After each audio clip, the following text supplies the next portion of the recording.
إن الحمد لله نحمده ونستعينه ونستغفره ونؤمن به ونتوكل عليه ونعوذ بالله من شرور أنفسنا ومن سيئات أعمالنا من يهده الله فلا مضل له ومن يضلل فلا هادي له وأشهد أن لا إله إلا الله وحده لا شريك له وأشهد أن نبينا محمدا عبده ورسوله أرسله الله بالحق بشيرا ونذيرا فأعوذ بالله من الشيطان الرجيم يا أيها الذين آمنوا اتقوا الله حق تقاته ولا تموتن إلا وأنتم مسلمون يا أيها الناس اتقوا ربكم الذي خلقكم من نفس واحدة وخلق منها زوجها وبث منهما رجالا كثيرا ونساء واتقوا الله الذي تساءلون به والأرحام إن الله كان عليكم رقيبا يا أيها الذين آمنوا اتقوا الله وقولوا قولا سديدا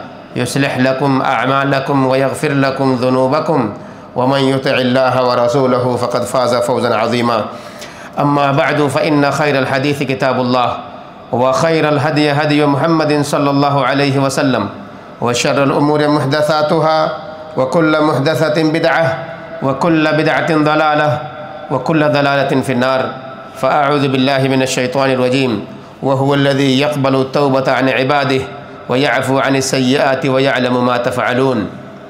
تمام قسم کی تعریفیں حمد اور ثنا بڑائی و کبریائی اللہ واحد کے لیے جو ہمارا آپ کا اس کائنات کا خالق اور مالک ہے، اس دونوں جہان کا حاکم اور رازق ہے، اس کا داتا اور پالنہار ہے۔ جتنے بھی نبی اور رسول اس دنیا میں بھیجے گئے سب پر درود و سلام، خاص طور سے محمد الرسول اللہ صلی اللہ علیہ وآلہ وسلم پر، آپ کے صحابہ اور ان تمام متبعین پر جو قیامت تک صحیح طور پر آپ کی پیروی کرنے والے ہیں۔ حضرات گرامی، گزشتہ سے پیوستہ جمعہ یہ بات آئی تھی کہ انسان نیک اعمال کر کے اپنی نیکیوں میں اضافہ کیسے کر سکتا ہے، اور اگر کوئی نیکی کر لے تو ان نیکیوں کی حفاظت کیسے کر سکتا ہے، اس کے طریقے بتائے گئے تھے آپ کو۔ اسی سے متعلق کچھ باتیں جو رہ گئی تھیں، ایک تو یہ کہ گناہ اگر انسان سے سرزد ہو جائے تو اس گناہ کو مٹانے کا طریقہ کیا ہے، اور گناہوں کو نیکیوں میں تبدیل کرنے کا طریقہ کیا ہے۔ یقیناً یہ بات اگر کہی جائے کہ ہم اور آپ ایک انسان ہونے کی حیثیت سے انتہائی زیادہ خطا کار ہیں، اللہ کی نظروں میں بڑے گنہگار ہیں، ہمارے اور آپ کے اعمال اتنے اچھے نہیں ہیں کہ جس پر ہم یہ دعویٰ کر سکیں اور یہ کہہ سکیں کہ ہم جنت کو بڑی آسانی سے حاصل کر سکتے ہیں، چونکہ کچھ عقدی گمراہیاں ہیں، کچھ عملی کوتاہیاں ہیں، کچھ اجتماعی یا کچھ ازدواجی کوتاہیاں ہیں، کچھ معاشرتی کوتاہیاں ہیں جو ہم اور آپ چلتے پھرتے کرتے رہتے ہیں۔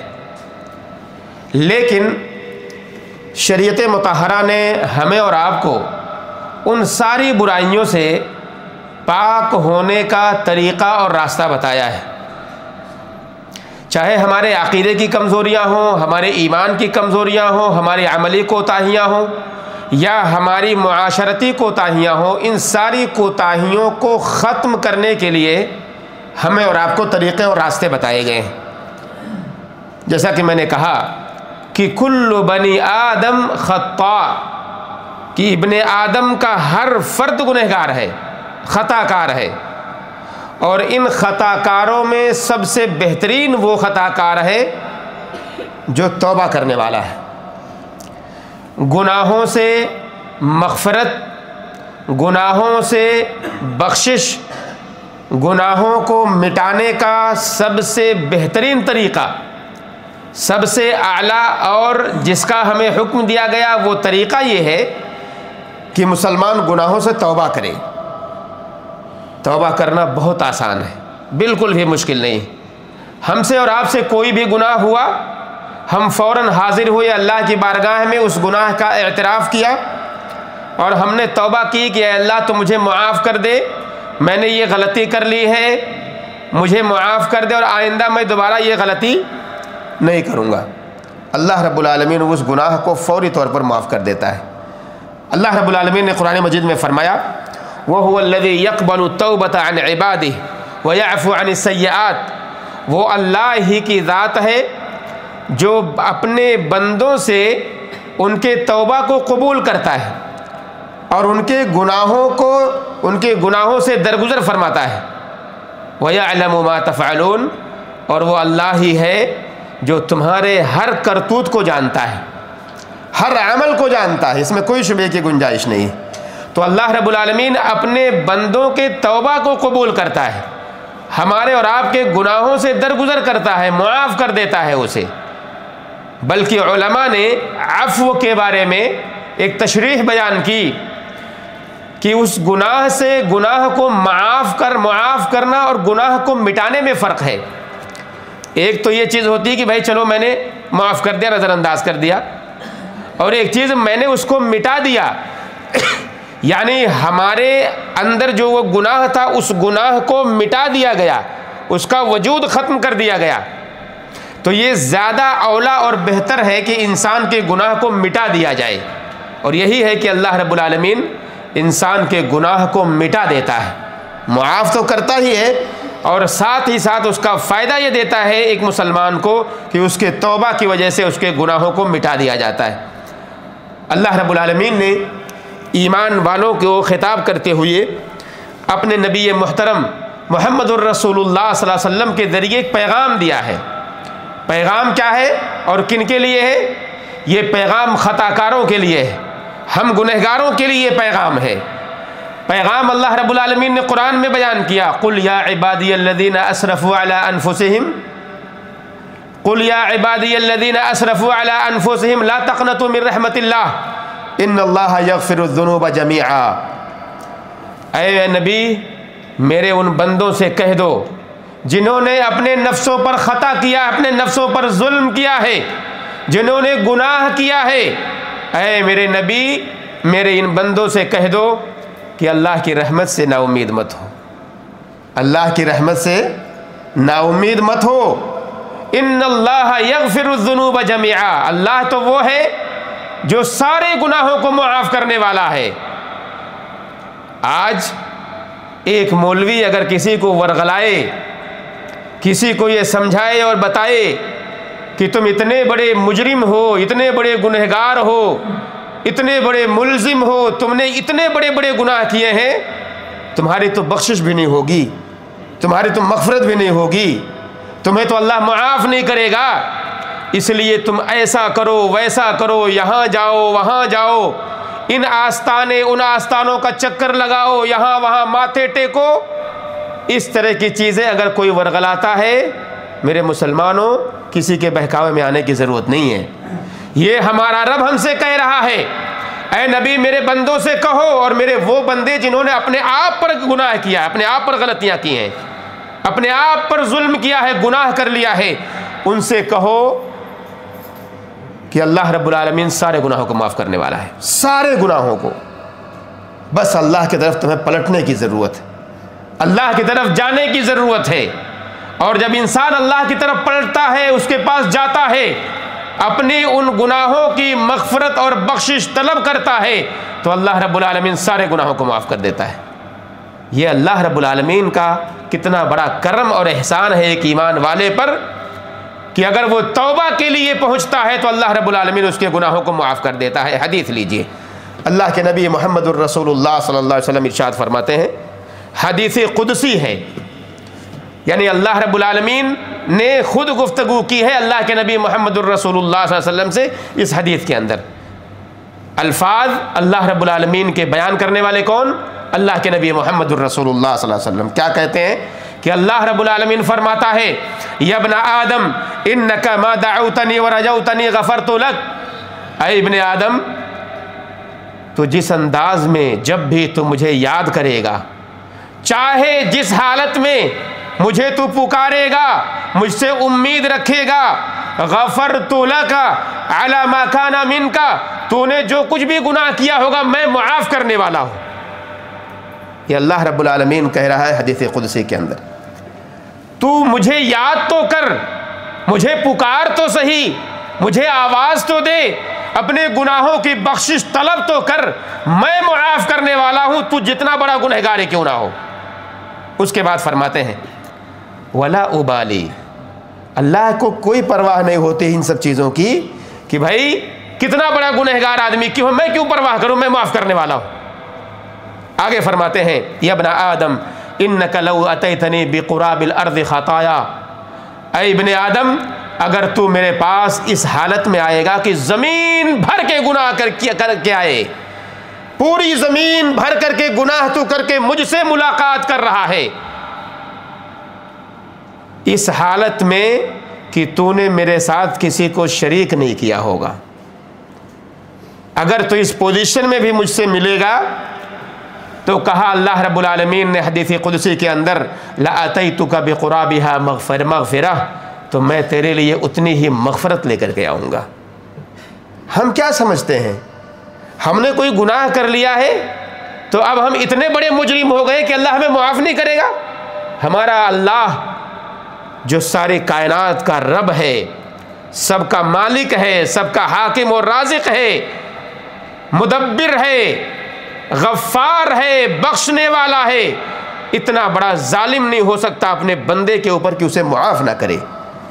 یہ تو چھوڑیے، دنیا کے اندر اللہ رب العالمین کہہ رہا ہے کہ تو اپنے گناہوں کی بخشش طلب کر، میں تجھے معاف کرنے والا ہوں، چاہے تیرے کتنے زیادہ گناہ کیوں نہ ہوں۔ اور آخرت کا معاملہ یہ ہوگا کہ اللہ رب العالمین نے فرمایا حدیث قدسی کے اندر کہ اگر دنیا کے اندر تو گناہ کرتا ہوا مر گیا، تجھے بخشش مانگنے کی توفیق نہیں ملی، گناہ کر کے چلا گیا دنیا سے، تو نے کبھی توبہ نہیں کیا، اگر تو آخرت میں میرے پاس آئے گا اور تو نے میرے ساتھ کسی کو شریک نہ کیا ہوگا تو بھی میں ہی تجھے معاف کرنے والا ہوں۔ تو اللہ رب العالمین نے دنیا کے اندر بھی بخشش رکھی ہوئی ہے اور آخرت میں بھی ہمارے لیے بخشش رکھی ہوئی ہے۔ تو ہمیں چاہیے کہ ہم آخرت کا انتظار نہ کریں، دنیا کے اندر اپنے گناہوں کی بخشش اپنے رب سے مانگتے رہیں، طلب کرتے رہیں، تاکہ ہم اور آپ پاک اور صاف ہو کر کے اپنے رب اللہ رب العالمین کے سامنے پیش ہوں۔ ایک دوسری حدیث میں آتا ہے ان اللہ عز وجل یبسط یدہ باللیل لیطیب مسیء النہار، کہ اللہ رب العالمین اپنے ہاتھوں کو کشادہ کرتا ہے دن کے اندر، جب صبح ہوتی ہے تو اللہ رب العالمین اپنے ہاتھوں کو کشادہ کرتا ہے ان لوگوں کے لیے، ان لوگوں کو بخشنے کے لیے جنہوں نے راتوں میں گناہ کیا ہوتا ہے۔ راتوں کے گنہگاروں کے لیے اللہ رب العالمین آواز دیتا ہے کشادہ کر کے ہاتھ کو، آؤ اپنے گناہوں کی بخشش طلب کر لو۔ اور اسی طرح سے اللہ رب العالمین رات کے وقت، شام کے وقت اپنے ہاتھوں کو کشادہ کرتا ہے ان لوگوں کے لیے جنہوں نے دن میں گناہ کیا ہوتا ہے کہ آؤ مجھ سے مغفرت طلب کرو، میں تمہیں معاف کرنے والا ہوں۔ ایک حدیث میں آتا ہے ان اللہ یقبل توبۃ العبد ما لم یغرغر، کہ اللہ رب العالمین اپنے بندے کے توبہ کو اس وقت قبول کرتا رہتا ہے جب تک کہ وہ غرغرے کی حالت میں نہ پہنچ جائے۔ غرغرہ کہتے ہیں اس کے موت کا جو آخری وقت ہوتا ہے وہاں پر اس کی توبہ قبول نہیں ہوتی، ورنہ جب بھی زندگی میں ہمیں موقع ملے، بلکہ گناہ کرنے کے بعد فوری طور پر ہمیں اور آپ کو چاہیے کہ ہم اور آپ اپنے گناہوں کی بخشش طلب کر لیا کریں اللہ رب العالمین سے۔ ایک حدیث بڑی مشہور ہے، اس کا مختصراً آپ کے سامنے بیان کرتا ہوں، وقت زیادہ ہو جائے گا ورنہ تشریح کرتا میں اس کی، کہ بندہ جب گناہ کرتا ہے اور گناہ کرنے کے بعد اپنے رب کے پاس جا کے کہتا ہے کہ اللہ میں نے گناہ کر لیا تو مجھے معاف کر دے، اللہ رب العالمین معاف کر دیتا ہے۔ پھر وہ گناہ کرتا ہے، پھر اپنے رب کے پاس جاتا ہے، یہ امید ہوتی ہے کہ میرا کوئی رب ہے، میرا کوئی اللہ ہے جو میرے گناہوں کو معاف کرتا ہے، تو اللہ رب العالمین اس کے گناہوں کو پھر معاف کرتا ہے، یہاں تک کہ وہ پھر سے گناہ کرتا ہے، پھر اپنے رب کے پاس جاتا ہے اور پھر اپنے گناہوں کی بخشش طلب کرتا ہے اور اللہ رب العالمین اس کو گناہوں کو معاف کرتا ہے۔ آخر میں یہ ہوتا ہے کہ اللہ رب العالمین اس سے کہتا ہے کہ تجھے جو کرنا ہے کر، میں تجھے معاف کرنے والا ہوں۔ تو گناہوں کی بخشش طلب کرنا یہ ایک توفیق ہے اللہ کی طرف سے جو کسی مسلمان کو ملتی ہے، تو ایک بہت بڑی نعمت ملتی ہے کہ گناہوں کی بخشش طلب کرنے کا موقع اسے مل رہا ہے۔ امام نووی رحمہ اللہ نے اس حدیث کی تشریح میں، صحیح مسلم کی اس حدیث کی تشریح میں بیان کرتے ہیں لو تکرر الذنب 100 مرہ او 1000 مرہ او اکثر، کہتے ہیں ایک بندہ ایک گناہ چاہے 100 دفعہ کر لے یا 1000 دفعہ کر لے یا اس سے زیادہ مرتبہ کر لے. بہت پیاری بات کہی ہے امام نووی رحمہ اللہ نے اس حدیث کی تشریح میں، جو صحیح مسلم کے شارح ہیں امام نووی رحمہ اللہ کہہ رہے ہیں ایک بندہ ایک گناہ چاہے 100 دفعہ کر لے چاہے 1000 دفعہ کر لے یا اسے زیادہ کر لے، وَتَابَ فِي كُلِّ مَرَّةٍ، اور ہر گناہ کرنے کے بعد ہر دفعہ وہ توبہ کر لے. میں نے ابھی گناہ کیا، میں نے ابھی توبہ کر لی، میں نے پھر گناہ کیا، میں نے پھر توبہ کر لی. اس طرح سے کہا وہ بار بار گناہ کرے، بار بار توبہ کرے. امام نووی کہتے ہیں قُبِلَتْ تَوْبَتَهُ، اس کی توبہ قبول ہوتی ہے. آگے فرماتے ہیں وَسَقَطَتْ ذُنُوبُهُ، اور اس کے گناہ مٹ جاتے ہیں. کہا وَلَوْ تَابَ عَنِ الْجَمِيعِ تَوْبَةً وَاحِدَةً بَعْدَ جَمِيعِهَا صَحَّتْ تَوْبَتَهُ، یہاں تک کہ ایک بندے کو گناہ کے بعد توبے کی توفیق نہیں ملتی اور وہ سارے گناہوں سے ایک بار توبہ کرتا ہے تو بھی اس کی توبہ صحیح ہوتی ہے اور اس کی توبہ قبول ہوتی ہے.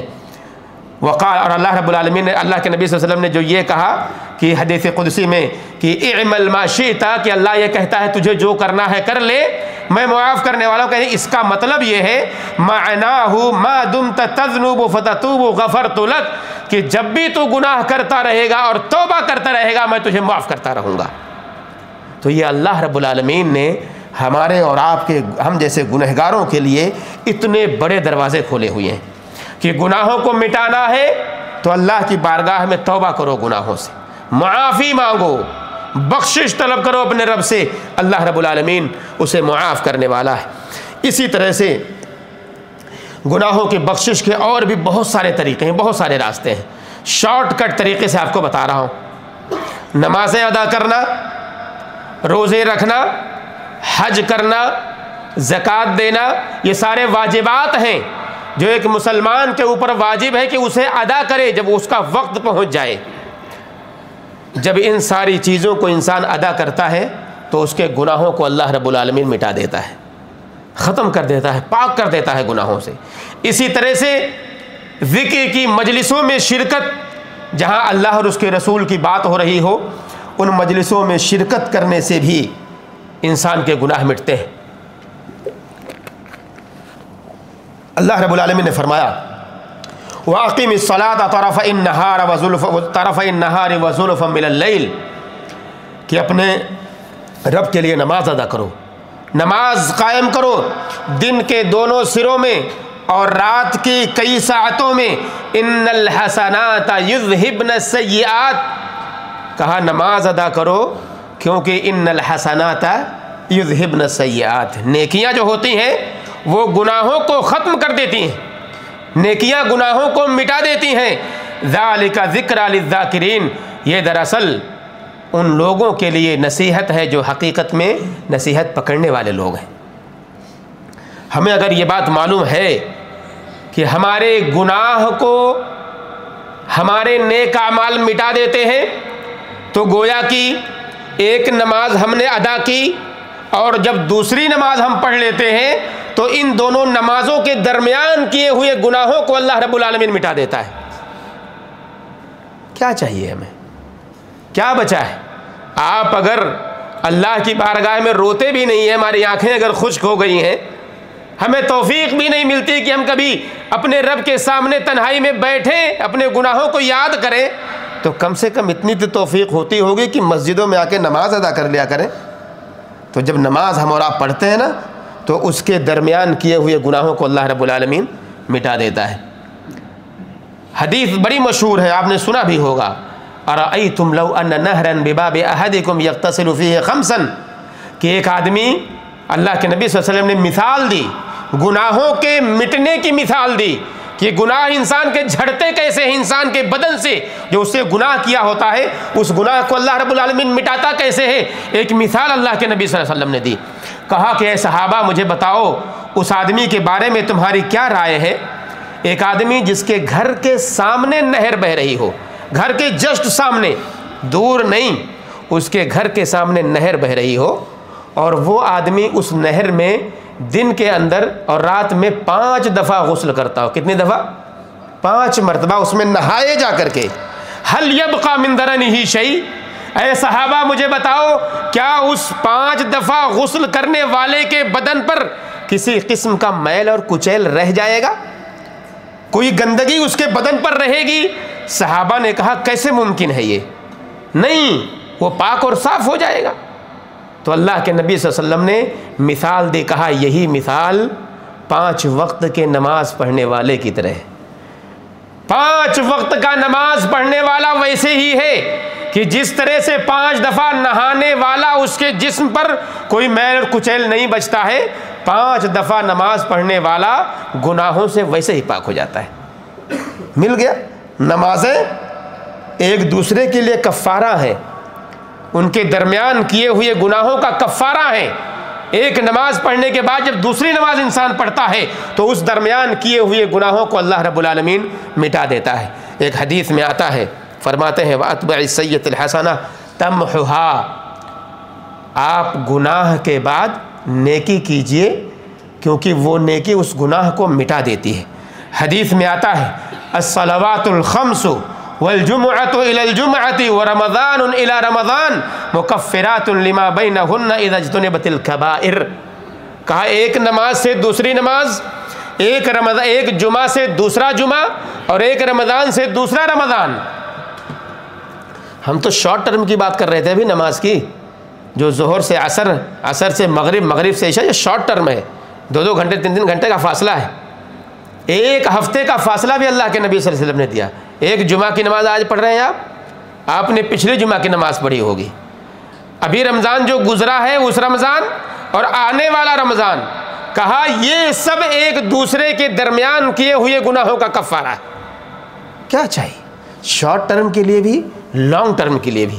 یہ ہمیں ہمارے دین نے سکھایا ہے کہ مسلمانوں کے گناہوں کو اللہ رب العالمین ایسے ہی معاف کرتا رہتا ہے جب وہ نیکیاں کرتے ہیں، نماز پڑھتے ہیں، جمعہ کی نماز ادا کرتے ہیں، رمضان کے روزے رکھتے ہیں، تو اللہ رب العالمین ان کے گناہوں کو ایسے مٹا دیتا ہے۔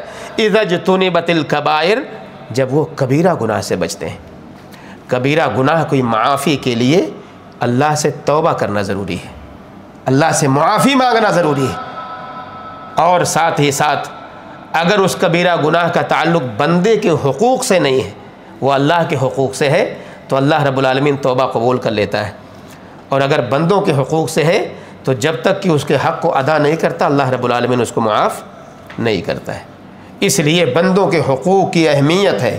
اگر کسی کا حق ہم نے مارا ہے، کسی کو گالیاں دی ہیں، کسی کو ہم نے بدنام کیا ہے، تو ہمیں چاہیے کہ اس کے حق کو ادا کریں، اس کی تعریف کریں، اس کی گالی سے رجوع کریں، اس سے معافی مانگیں۔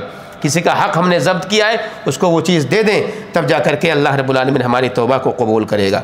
اسی طرح سے حدیث میں آتا ہے کہ من صام رمضان، یہ ساری باتیں آپ سنتے آئے ہیں کہ رمضان کے اندر کسی نے روزے رکھے ایمان اور اجر کی نیت سے، تو اللہ رب العالمین اس کے گناہوں کو معاف کر دیتا ہے، اس کے پچھلے سارے گناہوں کو معاف کر دیتا ہے۔ اسی طرح سے جس نے بھی حج کیا، من حج ولم یرفث ولم یفسق رجع کیوم ولدته امہ، کہ کوئی آدمی حج کرتا ہے اور اس کے درمیان کسی طرح کا فسق و فجور نہیں کرتا، تو جب وہ لوٹتا ہے اپنے گھر کو تو گناہوں سے ویسے پاک ہوتا ہے جیسے اس کی ماں نے اسے پیدا کیا۔ یہ سارے طریقے ہیں گناہوں سے بخشش پانے کے۔ ایک تو ہم توبہ کریں، دوسرے سارے نیک اعمال کریں، چاہے وہ نماز ہو، روزہ ہو، حج ہو، زکوٰۃ ہو، یا مجلس خیر ہو، خیر کی مجلس، دینی مجلسیں جہاں پر اللہ اور اس کے رسول کی باتیں ہوتی ہیں، دین کی باتیں ہوتی ہیں، تب جا کر کے اللہ رب العالمین اس کے گناہوں کو مٹاتا ہے۔ صرف مجلسوں میں شرکت کی وجہ سے، ایک حدیث ہے بڑی مشہور حدیث ہے، وہی تھوڑی سی مختصر بیان کر کے اپنی بات کو ختم کر دیتا ہوں کہ اللہ کے نبی محمد الرسول اللہ صلی اللہ علیہ وسلم کے صحیح بخاری اور صحیح مسلم کی روایت ہے، ابو ہریرہ رضی اللہ تعالیٰ عنہ راوی حدیث ہے، کہتے ہیں کہ اللہ کے نبی محمد الرسول اللہ صلی اللہ علیہ وسلم نے فرمایا ان للہ تعالی ملائکۃ یطوفون فی الطرق یلتمسون اہل الذکر، کہ اللہ کے کچھ فرشتے ایسے ہوتے ہیں کہ جو راستوں میں چلتے رہتے ہیں، جو راستوں میں چلتے رہتے ہیں اور ذکر کی مجلسوں کو تلاش کرتے ہیں جہاں پر دین کی بات ہو رہی ہوتی ہے۔ راستے کا مطلب صرف راستہ نہیں ہے، چاہے وہ مسجد ہو، آپ کا مکان ہو، آپ کا گھر ہو، آپ کے دوست اور یار کی محفل ہو، ان ساری محفلوں کو تلاش کرتے رہتے ہیں، ڈھونڈتے رہتے ہیں اللہ کے یہ فرشتے۔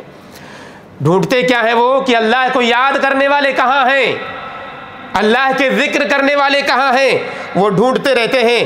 جب وہ ایسے لوگوں کو پا جاتے ہیں تو آواز دیتے ہیں کہ اے لوگو، اپنی حاجت کو اللہ کے سامنے رکھو۔ اللہ کو یاد کر رہے ہو، اپنی حاجت کو اللہ کے سامنے رکھو۔ اور پھر وہ لوگ وہ فرشتے اپنے پروں کے ذریعے ان محفلوں کو، ان مجلسوں کو ڈھانپ لیتے ہیں، اس کو اپنے گھیرے میں لے لیتے ہیں۔ یعنی سکینت نازل ہو رہی ہے، اللہ کی طرف سے وقار نازل ہو رہا ہے، سکون اتر رہا ہے اللہ کی طرف سے ان مجلسوں پر۔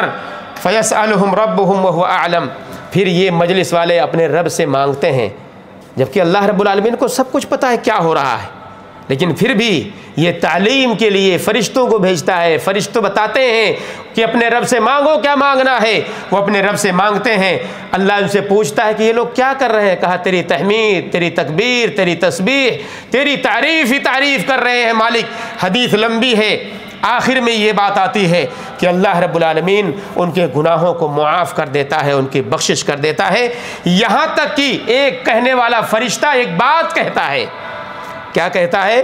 کسی آدمی کے بارے میں، فلاں آدمی کے بارے میں، کہ وہ فلاں آدمی، اے اللہ تو نے سب کو بخش دیا ہے، لیکن وہ فلاں آدمی اس مجلس میں شرکت کے لیے نہیں آیا تھا، وہ ایسے ہی چلا آیا تھا۔ ہوتا ہے نا کبھی کبھی ہم دیکھتے ہیں کہیں سے گزر رہے ہیں، دیکھتے ہیں کوئی آواز آ رہی ہے، بھائی کوئی مولوی صاحب تقریر کر رہے ہیں، ہم وہاں تھوڑی دیر کے رک گئے، ہمیں رکنا وہاں نہیں تھا، ہم کہیں اور جا رہے تھے، لیکن وہاں رک گئے، چلو ایسے ہی تھوڑا سن لیتے ہیں جا کر کے۔ ایسے فرشتے کہتے ہیں کہ وہ آدمی ایسے ہی آ گیا تھا، اس کا مقصد نہیں تھا وہاں بیٹھنا اور دین کی بات سننا، وہ ایسے ہی چلا آیا ہے، اس کی بھی بخشش ہو گئی۔ اللہ رب العالمین کیا کہتا ہے؟ یہ بڑی پیاری بات ہے۔ اللہ کے نبی صلی اللہ علیہ وسلم کہتے ہیں کہ اللہ رب العالمین ایسے لوگوں کے بارے میں کیا ہے؟ ہم الجلساء لا یشقى بهم جلیسهم، کہا یہ وہ لوگ ہیں، یہ جو بیٹھے ہوئے اللہ کو یاد کر رہے ہیں، اللہ کے ذکر و اذکار کر رہے ہیں، قرآن اور حدیث کی بات ہو رہی ہے، دین کی بات ہو رہی ہے، کہا یہ وہ لوگ ہیں کہ جن کے ساتھ بیٹھنے والا بھی کبھی نامراد لوٹے گا نہیں، ان کو بھی خالی ہاتھ نہیں بھیجے گا اللہ رب العالمین، چاہے ہمارا مقصد وہاں بیٹھنے کا رہا بھی ہو یا نہ رہا ہو۔ لیکن ہمیں ان مجلسوں کو تلاش کرنے کی ضرورت ہے جہاں پر صحیح بات کی تعلیم ہو رہی ہے، صحیح دین کی تعلیم ہو رہی ہے، قرآن اور حدیث کی۔ قصے اور کہانیوں کے نہیں میرے بھائیوں، معاف کیجئے گا، قصے اور کہانیوں کو دین کا حصہ اس حد تک بنایا جائے کہ جو صحیح ہوں۔ قرآن کے اندر بہت سارے کہانیاں، بہت سارے قصے ہیں، ان سے عبرت لینے کے لیے انہیں سیکھا جائے، لیکن دنیاوی قصے بیان کر کے، خواب اور منامات کرامات کو بیان کر کے لوگوں کو مجلسوں میں جمع کرنا یہ دین کا حصہ نہیں رہا ہے۔ اس لیے اللہ سے دعا کریں کہ اللہ رب العالمین ہم سارے لوگوں کو دین کی صحیح سمجھ دے، ہم سارے مسلمانوں کو قرآن اور حدیث کی صحیح تعلیم دے، ہم سارے مسلمانوں کو قرآن اور حدیث پر چلنے والا بنائے۔ اے اللہ تو ہماری دعاؤں کو قبول کر لے، ہم تجھ سے توبہ کریں، ہمیں تو اس کی توفیق دیا کر۔ اے اللہ جب بھی ہم گناہ کریں گناہوں سے توبہ کی توفیق دے۔ اے اللہ جب بھی ہم گناہ کریں گناہوں سے توبہ کی توفیق دے۔ اے اللہ جب بھی ہم گناہ کریں گناہوں سے توبہ کی توفیق دے۔ اے اللہ ہمارے گناہوں کو معاف کر دے۔ اے اللہ ہمارے گناہوں کو معاف کر دے۔ اے اللہ ہم گنہگار ہیں، ہمارے گناہوں کو معاف کر دے۔ اے اللہ ہم گنہگار ہیں، ہمارے گناہوں کو معاف کر دے۔ اے اللہ ہم سب کو نیک عمل کی توفیق دے، نمازوں کو ان کے اوقات میں پڑھنے کی توفیق دے۔ اے اللہ ہمیں روزہ رکھنے کی توفیق دے۔ اے اللہ ہمیں حج کرنے کی توفیق دے۔ اے اللہ ہمیں زکوٰۃ دینے کی توفیق دے۔ اے اللہ سارے خیر کے کام ہم سب کو کرنے کی توفیق دے۔ ہمارے دنیا میں مسلمان بھائی جہاں بھی پریشان حال ہیں ان کو پریشانی سے نجات دے۔ اے اللہ سارے مسلمانوں پہ رحم فرما دے، ان کے ایمان کی حفاظت فرما، ان کے عقیدے کی حفاظت فرما، ان کو صحت سے نواز دے جو بیمار ہیں۔ اے اللہ جو بیمار ہیں انہیں صحت سے نواز دے۔ اے اللہ جو بیمار ہیں انہیں شفا یاب کر دے۔ اے اللہ جو مقروض ہیں انہیں قرض سے نجات دے دے۔ اے اللہ اس ملک کی حفاظت فرما، اس ملک کے امیر کی حفاظت فرما اور سارے مسلمانوں کی حفاظت فرما، دنیا میں جہاں بھی رہتے اور بستے ہوں سب کی حفاظت فرما، جب تک ہمیں زندہ رکھ اسلام پر، ہمارا خاتمہ ہو تو ایمان پر ہو۔ آمین یا رب العالمین، وصلی اللہ وسلم علی نبینا محمد وعلی آلہ وصحبہ اجمعین۔